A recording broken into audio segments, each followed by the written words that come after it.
नमस्कार. मी दिनकर काळे, पण मला काळे पाटील म्हणतात. तुम्ही म्हणता नाही कसं, तर माझं हॉटेलचं नाव हॉटेल काळे पाटील आहे. ती बदनापूर तालुक्यात आहे. आणि आज मी सकाळी सकाळी शेतामध्ये आलो होतो. शेतामध्ये आलो आणि म्हटलं चला आज बघूया शेतामध्ये काय काय लागवड झालेली आहे. तर इथं कांद्याची लागवड आहे बघा. जवळपास 1 करोड कांदा लावलेला आहे आपण इथं. आता तो पण कांदा बेडवरती लावलेला आहे, कारण माझा व्यवसाय हॉटेल असल्यामुळं मला कांदा हा लागतोच.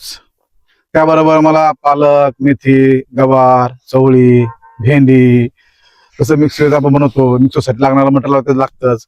पण व्यवसाय असा आहे की माझा हॉटेल व्यवसाय हा पूर्णपणे शेतीवर अवलंबून आहे.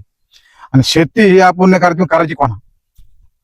त्यामुळं शेतीला तशी मला फार थोडी शेतीची आवड आहे, कारण की मी 10वी नंतर शेतीत केली, चांगल्यापैकी केली. त्यामुळं मग मी ठरवलं की ह्या वेळेस आता आपण शेतीमध्येच उत्पन्न काढायचं. मग आता मी कांदा लागवड केलेली बघा, फुलगोबी केलेली, तसं पत्तागोबी पण आहे, पालक आहे, मेथी आहे, कोथिंबीर आहे, आता काकडी पण लावायची आहे, चवळी लावायची आहे, गवार लावलेली आहे.